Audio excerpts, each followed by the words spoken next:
নিমন্ত্রণের জন্য এভাবে ভাড়া নিয়েছি সুমন্ত্র অযোধ্যাতে চলে এসেছেন। এবার বলছি সুমন্ত্র রে, হ্যাঁ তুমি যে নিমন্ত্রণ করেছো আমার যে মিত্র রয়েছে তাদেরকে তো নিমন্ত্রণ করো। তাদেরকে তো নিমন্ত্রণ করা হয় না। বলছে প্রভু গো, আমি করি অনুমান তোমার এই মিত্রদেরকে নিমন্ত্রণ করার জন্য পাঠাও বীর হনুমান। কারণ মিত্রদেরকে হনুমান ছাড়া নিমন্ত্রণ কেউ করতে পারবে না। হনুমানকে তখন প্রভু রামচন্দ্র স্মরণ করিতেছে। কিভাবে হনুমানকে স্মরণ করিতে হয়?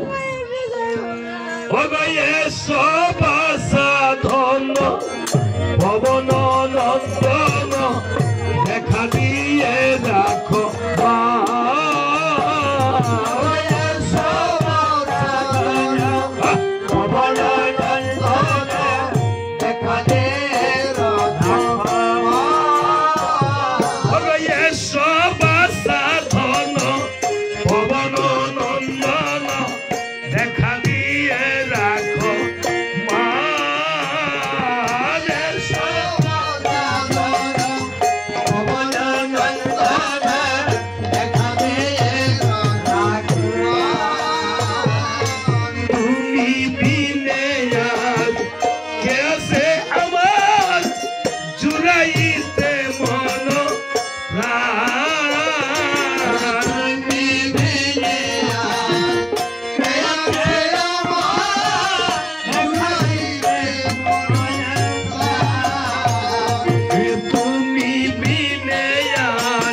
নন্দন হনুমানকে এসে যখন স্মরণ করেছে, পবন নন্দন হনুমান এসে উপনীত হয়েছে। শ্রী ভক্তগণ কথা বলবেন না মা, পায়ে ধরে বলছি, একটু ভক্তি বলে শ্রবণ করবেন, বেশি না। আমরা বেশিক্ষণ কষ্ট দিতে আসিনি। দেখেন আমি কিন্তু এই দাঁত থেকে কিছু হবে না। হ্যাঁ, আমি ওনাকে একটু ওনার মতো একা থাকতে দিন। আমি দিচ্ছি ওষুধ আমি দিচ্ছি। কিছু করবেন, জোরাজুরি করবেন। ওনার চোখের জলে ওনার বাইরের পারের করে হিসেবে চলে যাবে। আপনি ওনাকে একটু করে নিয়ে থাকেন। আজকে দেখেন এই যে আমার হস্তে রাম সীতার চিত্রপট দেখেছেন, এই যে হনুমানের চিত্রপট, এখানে যেই গৃহে এই হনুমানের এবং রাম সীতার একটা চিত্রপট আপনার ঘরে রাখবেন, মঙ্গল হবে বাবা, অমঙ্গল হবে না। গাইতেছি রামায়ণ, দেওয়া তো হয়েছিল রাধা কৃষ্ণ, ঠিক আছে, তারপরে একটু রাম সীতার চিত্রপট হনুমানের বজরং বলে হনুমানকে স্মরণ করতে হয়। যেই ঘরে হনুমানের এই চিত্রপট থাকে সেই ঘরে কোনো অমঙ্গল হতে পারে না। তাই এই হনুমান তত্ত্ব রয়েছে, আরো কিছু আছে, আমি তারপরে বলবো। এই চামড়টা হলো হনুমানের প্রতীক। এই চামড় দিয়ে দেখবেন সমস্ত পূজা পার্বণে আরতি কীর্তন করা হয়। এই নাকে ধরেন না, আমি বলছি তো কিচ্ছু হবে না। কেন নাকে চিপতেছেন আপনি? ওনাকে একটু কোলে নিয়ে রাখেন। আমাদের রাম নামের উপর যদি বিশ্বাস না করে, এখানে রামায়ণ গীতটা দিচ্ছেন কেন মা, তাই না? আপনি বিশ্বাস রাখেন, ভক্তি রাখেন, সমস্ত কিচ্ছু হবে না। কিচ্ছু হবে না। এই জন্য চামড়ের দিয়ে আরতি কীর্তন করা হয় এবং এই চামড়ের আশীর্বাদ নেওয়া হয়। হনুমানকে রামচন্দ্র বলছে, হনুরে এই কলিযুগে চামড়ের মধ্যে তুই থাকবি, যার জন্য দেওয়া হবে রামায়ণ কীর্তন, এবং যারা করবে রামায়ণ কীর্তন শ্রবণ, তারা যত পাপী হোক, আমি রামচন্দ্র কথা দিলাম, এই চামড়ের আশীর্বাদ যে মাথায় করবে শিরে ধারণ, আমি তাদেরকে অনায়াসে বৈকুণ্ঠ ভুবনে পার করব।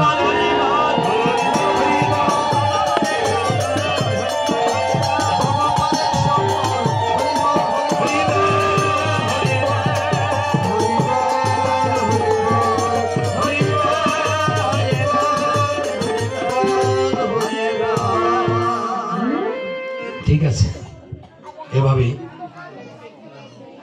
আজকে হনুমান গিয়ে সবাইকে নিমন্ত্রণ করে যখন সনকপুরে গিয়েছে, গিয়ে দেখি মানে নাড়ার ঘর, নাড়ার বেড়া, নাড়া দিয়া চতুর্দিক দিয়ে ওয়াল করা, তার মধ্যে লম্বা লম্বা কাইটকা মাছের শুটকি ওলারা, একটা মাছের শুটকি ওলারা মানে বাইর কোনটা রাইন্দা সেবা করে আপনি বাড়ির খান। সেবা কোনটা আর খাওয়া কোনটা? ভক্ত করে হচ্ছে সেবা, আর কীর্তন করে হচ্ছে খাওয়া, সবচেয়ে চাইছে। সেবা খাওয়ার মধ্যে পার্থক্য আছে না? বেগুন টেগুন দা সেবা করবেন, আজকে অসুবিধা নেই। হনুমান গিয়ে ডাকতেছে গোবর্ধন রাজাকে, গোবর্ধন মহারাজ বাড়িতে আছেন। এসি মানে আছে আর কি, এসি বলছেন কেন? এই দেশের ভাষা এরকম। গোবর্ধন মহারাজকে কিন্তু রামচন্দ্র মিত্র বলে দিয়েছে, আলিঙ্গন। এখন কি পুণ্য করেছে গোবর্ধন রাজা দেখছেন? আমরা তো মিত্র মানে বন্ধু ভাবি, যে যারা যারা বড় লোক হ্যাগোর সাথে আত্মীয়তা করতে লিত বালা। রামচন্দ্র কিন্তু বড় লোক ঠুক দিকে বেছে বেছে বন্ধু। এবার বলতেছে, এই যে আমরা নিমন্ত্রণের পত্র বলছে, হনুরে আমি তো আজকে আমার মিত্রের বাড়িতে যাইতে পারবো না, কারণ আমার কি বেরপুর আছে আপনার? আমার শ্বশুর বাড়িতে অনেক আত্মীয় স্বজন আছে, এখন আতিথেয়তা করতে হবে। শ্বশুর বাড়ি থেকে কে কে এসেছে? আমার শালা শ্বশুর আছে, শালি শাশুড়ি আছে, হুমন্দির বউ, পিস্তা শাশুড়ি, এক গোষ্ঠী হাজির হয়েছে বিকাল বেলা। শালা শ্বশুর কোনটা আবার? ওই শালা শ্বশুর এক সমান আছে আর কি। আর শালি শাশুড়ি? ওই শালি আর শাশুড়ি এক সমান রিস্কাতে নামছে, তাড়াতাড়ি করে লাইতেছি আর কি। আমাদের শালি শাশুড়ি আছে নাকি? আছে। আমি মনে করছি শালি শাশুড়ি বুঝে কোনো সম্পর্ক আছে কিনা। বুঝছেন গোসাই, এরা এতে কি শুরু করছে কন? রামায়ণ সংক্ষিপ্ত করে লাইছে, এত সংক্ষিপ্ত করছে, করতে করতে এটা রামায়ণ হয় না, পরে রামায়ণ হয়। কীর্তন দ্বারা হয়েছে সুর। আমি সুরই কম। সুর বানাইছে কারা? সুর কারা বানাইছে? ভক্তরা বানাইছে। ভক্তরা জায়গা দেখে কীর্তনের কম করে না। এখানে ৬-৭ ঘন্টা গান গাইতাম, এই গানের আনছি 4 ঘন্টা, পরে আনছি 3 ঘন্টা, পরে আনছি 2 ঘন্টা। কঞ্চ গেলে যদি খোয়া যায় জায়গা ভক্ত এইসে আমি দেখি, আমি তো কোনো কীর্তনে না, বাবা কীর্তনের আসল শুনে দিই এই ব্রাহ্মণ বাড়ির শরীর কীর্তন না, অনেক বড় কীর্তন না বলে ওনার গান শুনতাম গেছি মেঘ না 7টায় গিয়ে দিই 12টার হরিলের মানুষ নাই, এটা সারা রাত বয়ে বয়ে আমি গেগু করতেছি, এত বড় হতো আনছি। যাক, ওই যে এখন আর রামায়ণ হয় না যদি ভালো করে না শোনে এবং কম বললে, ঠিক আছে, যে কোনো জিনিস সংক্ষিপ্ত বললে তো একটু মেন মেন জিনিসগুলো বলতে হবে, তাই না? হ্যাঁ, এক লোকে বলে ওই যে গুসাই, গুসাইয়ের মতো এক লোক আর কি এটা প্যান্ট কিনে আনছে বাজার থেকে, আই না তো প্যান্টটা বড় হয় তো পরিবারে কইছে কয় এই তুমি আমার প্যান্টটা একটু খাড়ো করে দিয়েছে, তো এই বুঝা আমি পারতাম আমারে কয় আমি বুঝে গেছি না, তো বউ জানিয়ে দিয়েছে কি করবো না গুসাই, মায়ের কইতেছে মা গো আমার প্যান্টটা একটু কেটে দিতে পারবা, কয় আমার পড়া আছে আই পরীক্ষা দিব, বাবা তুমি গেলে আমার আদেশ করো, তো দুঃখে ভূতের পরীক্ষা কইছে মা গো তুমি একটু আমার প্যান্টটা কেটে দিতে পারবা, ওই খালি এই বুইরাই বুইরাটা হলে বুঝেন না, এই বুইরাই খালি যত নষ্টের গুড়া আমার নাতি দিয়ে থাকি দেয় না, দুঃখে রাখে দিছে না জাপের বইয়ে জাপ আছে না, নিজের বউ কয় করে তো যাক শত হলো তো স্বামী তো কাইতে দেই শুরু করে দে, বউ গিয়া কাটছে 3 ইঞ্চি, ওরে মাইয়ে কয় শত হলো তো বাপ তো একটু কাইতে দেই, মাইয়ে গিয়া আরো কাটছে 3 ইঞ্চি 6 ইঞ্চি, পরে ভূতের বউ কয় শত হলো তো শ্বশুর তো কইছে দেখ ভূতে যখন ঘুমাইছে আমার, ভূতের বউ গিয়ে কাটছে আরো 3 ইঞ্চি 9 ইঞ্চি, পরে এটা প্যান্টও না হাফ প্যান্টও না জাইঙ্গাও না লেঙ্গিত, এই দোষ হয়েছে আমকো বুঝছেনি গোসাই, সাধু সাবধান করেছিল কেমন, ঠিক আছে। গোবর্ধন রাজা বলছে হনুমান কেন যে ভগবান রামচন্দ্র মিত্র বলে আমাকে দিয়েছে আলিঙ্গন, একবার কথা করুন শ্রবণ, খুব জোরে শ্রবণ করিবেন। এই যে গাছ ছেড়ে আলিঙ্গন দিলে কি হয় জানেন, এটা নারকেল গাছ দেখছেন, এটার নাম শ্রীফল, নারকেল খেয়ে সারা জীবন আমরা থাকতে পারবেন, নারকেল কাটলে চোখ মুখ মাথা সবই আছে, নারকেল গাছ বাড়ির সহসা কাটবেন না, আমার বাড়ির নারকেল গাছ কাটতে আমি নিয়ম কানুন জানি না, কাটছি করে আমার বাড়িতে অসুখ মার, পরে এক জ্যোতিষ বললো যে আসলে আপনার নারকেল গাছটা কাটলে পূজা দিয়ে কাটতে হয়, হ্যাঁ আমরা তো আসলে এই নিয়ম কানুন গুলি জানি,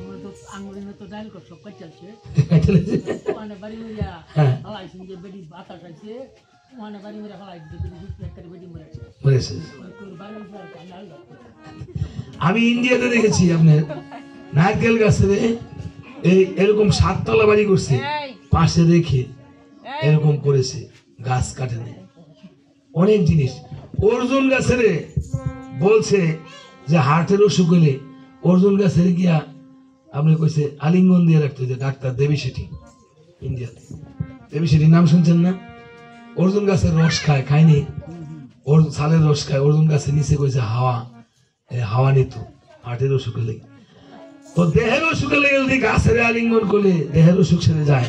প্রত্যেকের মনে হৃদয়ে কিন্তু অসুখ আছে, কালো মেঘ আছে, আপনি মেঘ আসলে আপনি কই যান, ঘরের ভিতরে যান, আর হরির নামে আসলে মনের মেঘগুলো দূর হয়ে যায়। আপনি আজকে যারা যারা কাঁদছেন মনের যে কালো মেঘগুলো তিতাব জ্বালাগুলো, মেঘের থেকে যেমন বৃষ্টি বললে ওরে মেঘ কমে, শিল ছাড়াগুলি কমে, ঠিক আপনার চোখেরই জল যখন পড়েছে আপনার মনের তিতাব জ্বালা হরিবল বলতে বলতে দূর হয়ে গেছে।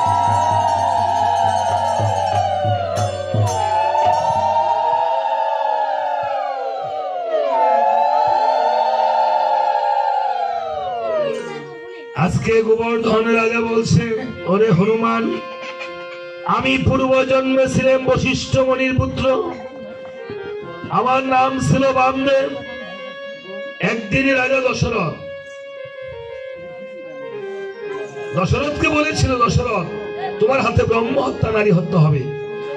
দশরথ তাই বনে শ্রীফলের বনে করেছে গমন, এই যে নারিকেলের বনে, শ্রীফল মানে নারিকেলের বনে, যেখানে হরিণ ছাড়া আর কোনো কিছু থাকে না। তাই যে আমি আমার হাতে যদি ব্রহ্ম হত্যা নারী হত্যা হয় তাহলে আমি পাপী হয়ে যাব, তাই আমি বনে গিয়ে হরিণ শিকার করব যাতে ব্রহ্ম হত্যা নারী হত্যা না হয়। একখানা তীর ধনুক সাথে নিয়ে জীবনের মনে গিয়ে দাঁড়িয়ে রয়েছে।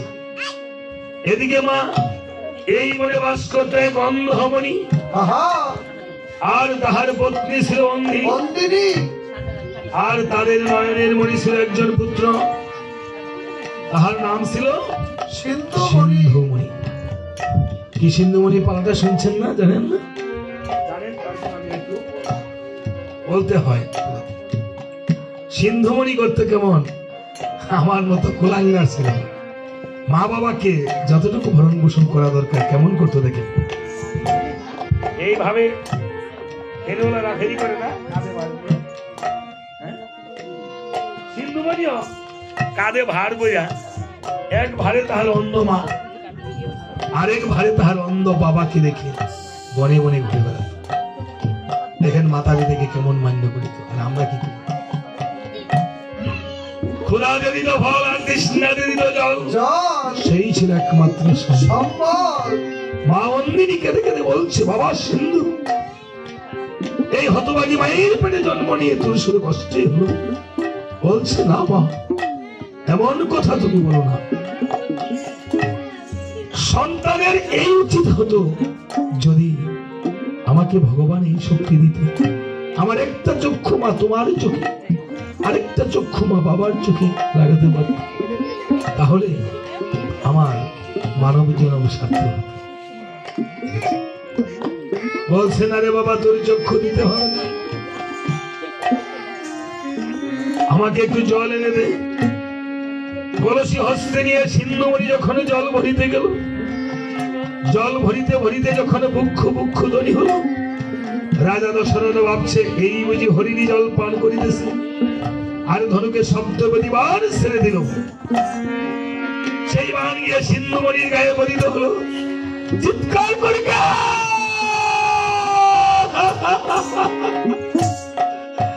দশরথ করে জনে গিয়ে বলছে, সিন্ধুরি, আমি না জেনে কাজটি ভুল করেছি, আমাকে অভিশাপ দিও না। বলছে, অভিশাপ দেব না, তবে কুটিরে রয়েছে আমার অন্ধ মাতা পিতা, আমি যে আমার মা বাবাকে খোদাতে দিতে হবে, ফল তৃষ্ণাতে দিতে হবে, বলো আমার মাকে কে ভরণ পোষণ করিনি। তবে দশরথ, তোমাকে আমি অভিশাপ না দিয়ে তোমার প্রতি অনুরোধ করিলাম, আমি যদি আর না বাঁচি, আমার দেহ ছেড়ে যদি প্রাণ পাখি চলে যায়, আমার এই দেহটা আমার মাতা আমি তার কাছে বাঁচিয়ে দিও দশরথ।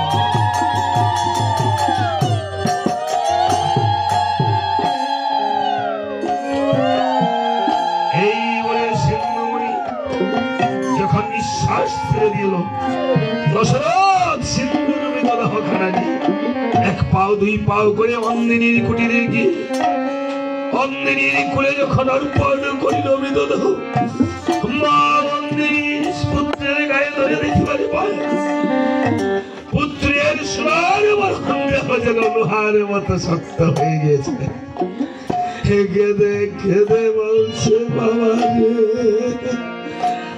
একবার আমাকে মা বলে না,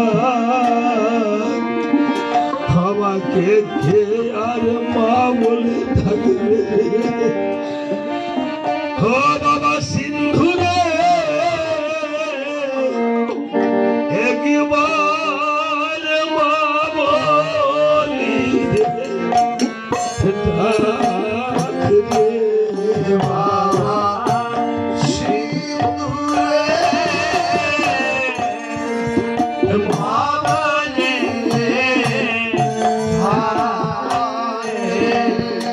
আমি বলিনি হে বাবা, পুরা চাঁদ পরানো ঘুরে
বাপরে খাবো রে বাপ ভিক্ষা করে নগরে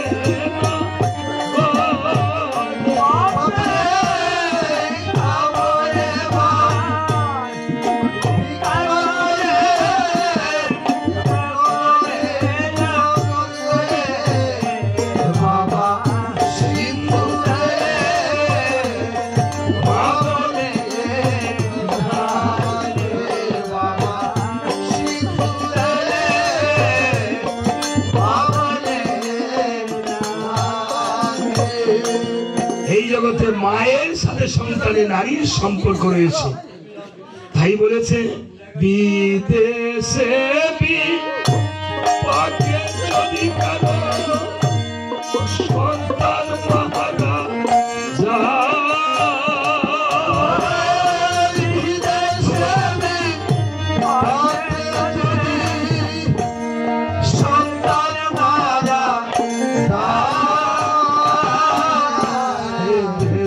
লোকে না জানিতে গো আগে জানে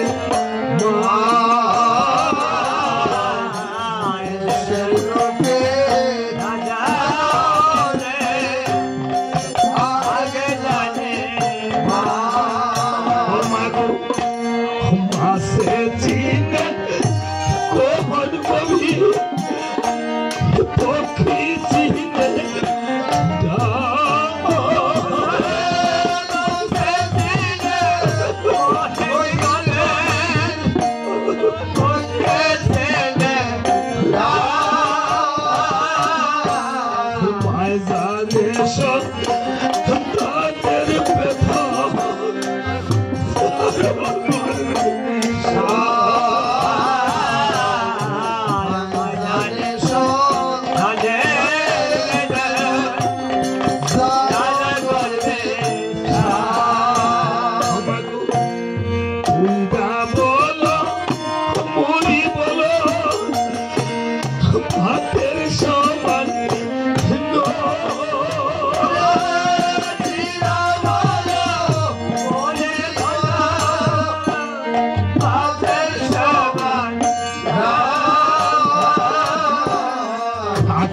বলো জেঠি বলো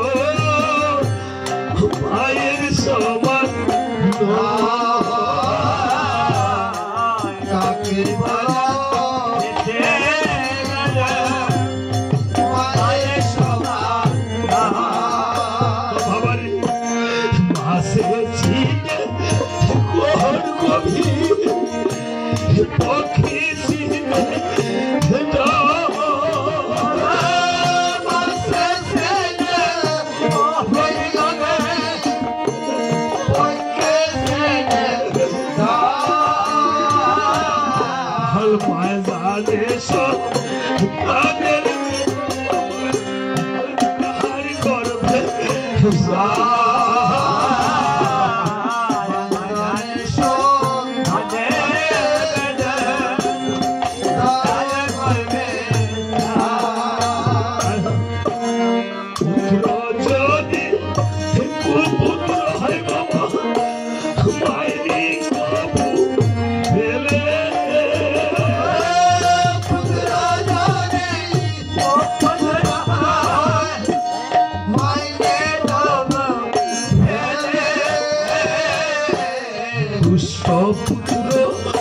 মরে গেলে ভাসে নয় চলে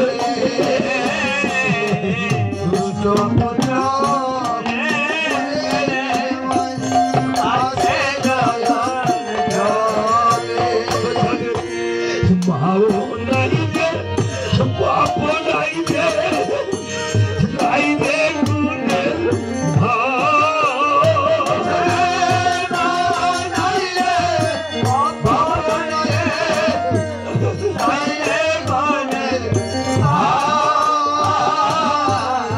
পুরা কপাল নিয়ে তারা খার খাসে পুরা কপাল নিয়ে তারা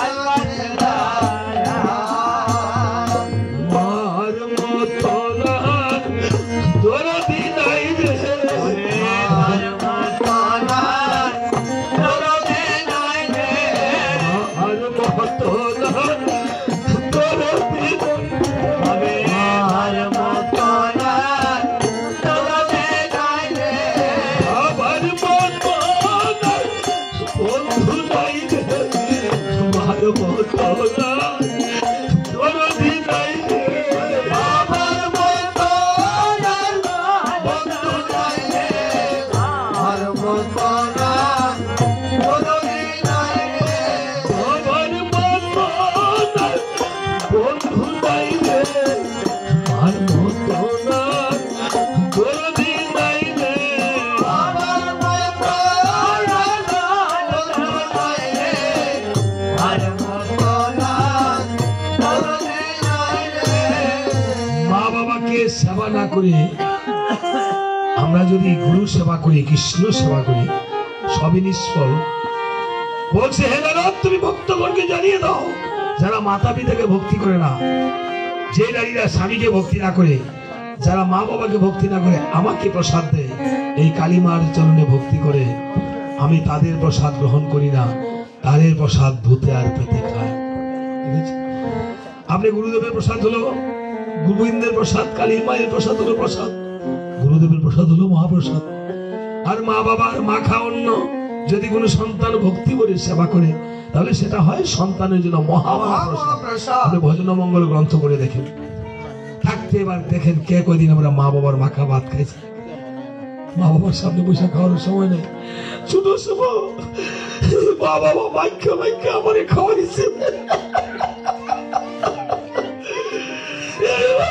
মুখে তুলে খাওয়াইছে। আর আজকে আমি সেদিন প্রসাদের মতো খাইতাম, আজকে মা বাবার প্রসাদ মাখা ভাত বিনা করি। আমরা গুরুদেবের প্রসাদ খাই, খাবো, আমরা দেবতার প্রসাদ খাই, খাবো, কিন্তু মা বাবার প্রসাদ একটু নিবে।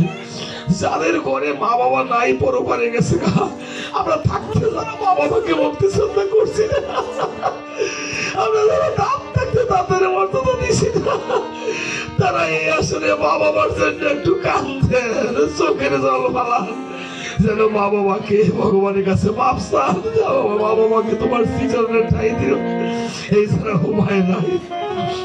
আর যাদের মা বাবা করে কাছে কষ্ট পাচ্ছে, তারা মা বাবাকে গিয়ে একবার হাসি মুখে একবার কথা বলেন। আমার এই অনুরোধ। আমি সঞ্জিত মাস্টার, রামায়ণ সারা জীবন করলেও ভালো হবে, কিন্তু দু একটি কথা যদি একটা সন্তান মা বাবার প্রতি ভালো হয়, তাহলে আমার রামায়ণের সার্থকতা পাবো, তাহলে আপনাদের শ্রীচরণের দাস নিয়ে আমি থাকতে পারবো। মহাজন গানে বলেছে, কি বলেছে জানেন? ওরে ধূপ দুনা জ্বালিয়ে তো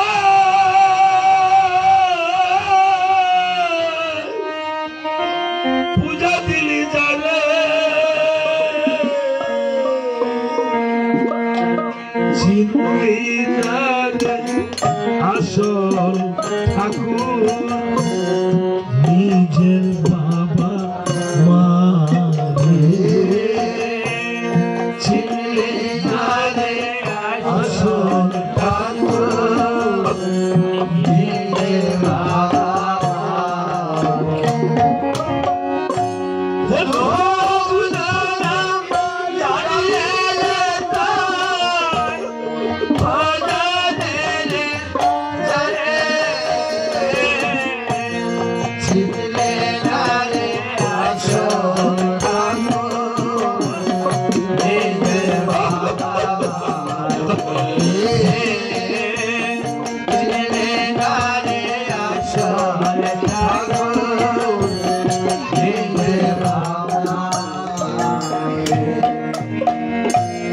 ঠাকুর পুজো দিতে আনলি অনেক টাকার ভূত, পিতা মাতায় খিদে কাঁদে জল ভরা দুই চোখ, ঠাকুর পুজো দিতে আনলে অনেক টাকার ভূত,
নিজেরই বুঝলি শুধু তাদের ভুলে গেলি হায় রে তাদের ভুলে গেলি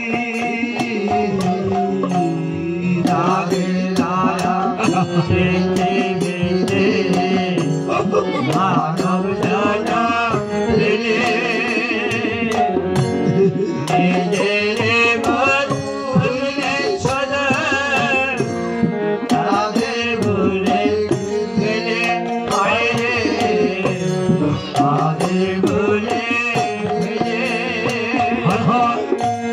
মরণ কালে লোক দেখানো কাঁদলি মায়া কান্দ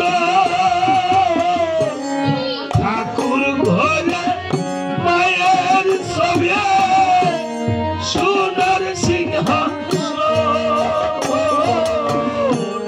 মরণ কালে লোক দেখানো কাঁদলি মায়ার কান্দ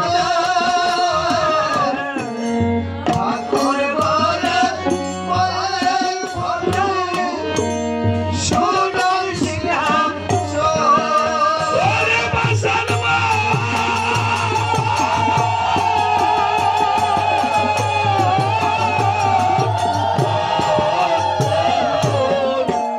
মরণ কালে লোক দেখানো কাঁদলি মায়ার কান্দ ঠাকুর ঘরে মায়ের ছবি সোনার সিংহাসন কষ্ট পেল বাবা মাঝে কষ্ট পেলে বাবা মারে অভিশাপ দেয় না মুখে ছিলি দারে আসল ঠাকুর নিজের বাবা মারে ছিলি দারে আসল ঠাকুর নিজের বাবা ওরে ধূপ ধানা জ্বালিয়ে তোর ভজন ঢেলে ডাকে। ধূপ ধানা ভজন ঢেলে ডাকে। ছিলি দারে আসল ঠাকুর নিজের বাবা মারে ছিলি দারে আসল ঠাকুর নিজের বাবা আমাকে চিনলি না রে আসল ঠাকুর নিজের